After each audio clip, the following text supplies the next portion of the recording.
नमस्कार। आज हम मिलकर ये समझने की कोशिश करेंगे कि फर्स्ट ग्रेड में बच्चों को जो कुछ भी सिखाया जा रहा है उसके पीछे असल में क्या चल रहा है। देखिए, हम सब यही तो चाहते हैं कि बच्चे स्कूल जाएं, पढ़ना लिखना सीखें, थोड़ा बहुत हिसाब किताब आ जाए। लेकिन सवाल ये है कि क्या स्कूल में बस इतना ही होता है या फिर कुछ और भी है, कुछ ऐसा जो शायद हमें पहली नजर में दिखाई नहीं देता। तो इस पूरी पड़ताल के लिए हमारा सबसे बड़ा सुराग है पहली क्लास की एक आंसर की। जी हां, यही वो चीज है जो हमें बताएगी कि छोटे छोटे बच्चों के दिमाग में आखिर भरा क्या जा रहा है। तो चलिए देखते हैं कि हम इस सफर में क्या क्या देखने वाले हैं। सबसे पहले पहली कक्षा की एक झलक देखेंगे, फिर बात करेंगे सीखने की बुनियादी चीजों की, जैसे अक्षर, शब्द और नंबर। उसके बाद हम देखेंगे कि दुनिया को कैसे बांटा जाता है, कैसे जीवन के नियम सिखाए जाते हैं और ये शिक्षा आखिर एक बिजनेस कैसे बन गई है। और आखिर में इन सब से मिलकर एक आज के जमाने का स्टूडेंट कैसा दिखता है, इस पर भी बात करेंगे। तो चलिए शुरू करते हैं हमारे पहले पड़ाव से, पहली कक्षा की एक झलक। अब आते हैं दूसरे हिस्से पर, सीखने की वो बिल्कुल बुनियादी चीजें, यानी अक्षर, शब्द और संख्याएं। तो सबसे पहले शुरुआत होती है अक्षरों से। CUP, CAP, CAT। यहां पर बच्चों से बस ये उम्मीद की जाती है कि वो इन पैटर्न को पहचानें और याद कर लें। एक तरह से कहें तो ये रट्टा मारने की ट्रेनिंग का बिल्कुल पहला स्टेप है।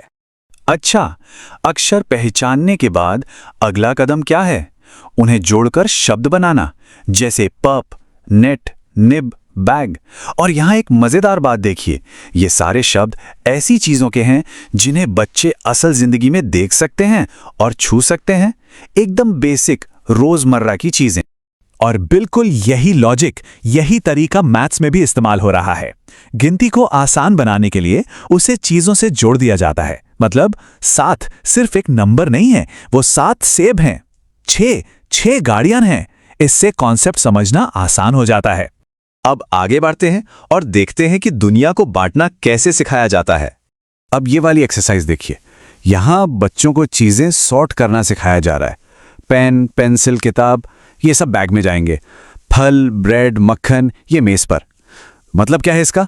इसका मतलब है कि बच्चों को सिखाया जा रहा है कि दुनिया में हर चीज की एक तय जगह होती है, एक सही खाना होता है। एक तरह से दुनिया को करीने से बक्सों में बंद करने की ट्रेनिंग। और रुकिए, ये सिर्फ चीजों तक ही सीमित नहीं है। अब बात लोगों पर आ गई है। किसान, वो खेत में होता है। कुक, वो किचन में। सैनिक, वो आर्मी में। नर्स, वो हॉस्पिटल में। मतलब बहुत ही छोटी उम्र में दिमाग में ये बात बिठाई जा रही है कि समाज में हर किसी का एक फिक्स्ड रोल है, एक तय जगह है। चलिए अब एक और दिलचस्प पहलू देखते हैं, कैसे ग्रामर के साथ साथ नैतिकता और मैनर्स भी सिखाए जा रहे हैं। ये सेंटेंस देखिए, keep quiet in the class. कहने को तो ये ग्रामर की एक्सरसाइज है, लेकिन जरा गौर से देखिए, ये एक सीधा सीधा हुक्म भी तो है। मतलब पढ़ाई की आड़ में अनुशासन का पाठ भी पढ़ाया जा रहा है। चुपचाप रहने के नियम दिमाग में बैठाए जा रहे हैं।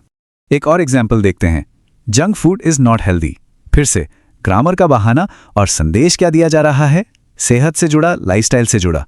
एक सीधी सी बात, जंक फूड खराब है, बस बात खत्म, कोई सवाल नहीं। और फिर से वही बात, we should take good food to be healthy. ये सब एक तरह से नैतिक उपदेश हैं, मॉरल साइंस के लेसन। इन्हें एक सच्चाई की तरह पेश किया जा रहा है जिसे बस मान लेना है। यहां सवाल करने की या बहस करने की कोई गुंजाइश ही नहीं छोड़ी गई है। और अब जो आने वाला है वो तो सच में चौंकाने वाला है। एक फर्स्ट ग्रेड की किताब और उसमें सीधे सीधे ब्रांड्स के नाम। लक्स साबुन, Colgate toothpaste, Dabur hair oil. क्या हो रहा है? ये तो बहुत ही कम उम्र से बच्चों को एक कंज्यूमर, एक ग्राहक बनाने की तैयारी चल रही है। तो इससे हम पहुंचते हैं हमारे अगले हिस्से पर, शिक्षा का बिजनेस। कैसे एक आंसर की से बात शॉपिंग कार्ट तक पहुंच जाती है। अब जरा इस किताब की मार्केटिंग देखिए। ऑनलाइन इसे कैसे बेचा जा रहा है। लिखा है, अंग्रेजी साहित्य की दुनिया में एक रोमांचक यात्रा। वाह क्या भाषा है। और किताब के अंदर क्या मिला हमें? वही रटने वाली एक्सरसाइज। मतलब मार्केटिंग और असलियत में जमीन आसमान का फर्क है। और ये रही इस किताब की पूरी कुंडली। इसका ISBN नंबर, पब्लिशर, कितने पन्ने हैं, सब कुछ। ये सारी डिटेल्स क्या साबित करती हैं? यही कि शिक्षा अब सिर्फ ज्ञान बांटने का जरिया नहीं रही, वो एक प्रोडक्ट बन चुकी है, एक सामान जिसे खरीदा और बेचा जाता है। असल में ये जो ISBN नंबर होता है ना, इसका मतलब ही यही है कि ये एक कमर्शियल प्रोडक्ट है। ये एक यूनिक कोड है जो बताता है कि इस किताब को बाजार में बेचा जाना है। तो ये कोई समाज सेवा नहीं हो रही है, ये सीधा सीधा बिजनेस है। तो चलिए अब इस पूरी कहानी के टुकड़ों को जोड़ते हैं और देखते हैं कि आज का एक मॉडर्न स्टूडेंट कैसा दिखता है। तो हमने जो कुछ भी देखा उससे तस्वीर क्या बनती है? ऐसा लगता है कि ये पूरा करिकुलम एक खास किस्म का स्टूडेंट तैयार करने के लिए बनाया गया है। एक ऐसा स्टूडेंट जो निर्देशों और नियमों को मानता हो, समाज में किसकी क्या भूमिका है ये समझता हो, दुनिया को साफ सुथरे बक्सों में बांटता हो, सेहत और सफाई की खास आदतें अपनाता हो और हाँ, कमर्शियल ब्रांड्स को भी पहचानता हो। मतलब एक ऐसा स्टूडेंट जो दिए गए काम को बस चुपचाप कर दे। तो आखिर में एक बड़ा सवाल हमारे सामने खड़ा होता है, हम बच्चों को आखिर सिखा क्या रहे हैं? क्या हम उन्हें क्रिएटिव थिंकर बना रहे हैं जो नई चीजें सोच सकें, सवाल कर सकें, या फिर हम सिर्फ आज्ञाकारी नागरिक तैयार कर रहे हैं जो बस सिस्टम का हिस्सा बनकर रह जाएं? ये सवाल वाकई सोचने पर मजबूर करता है।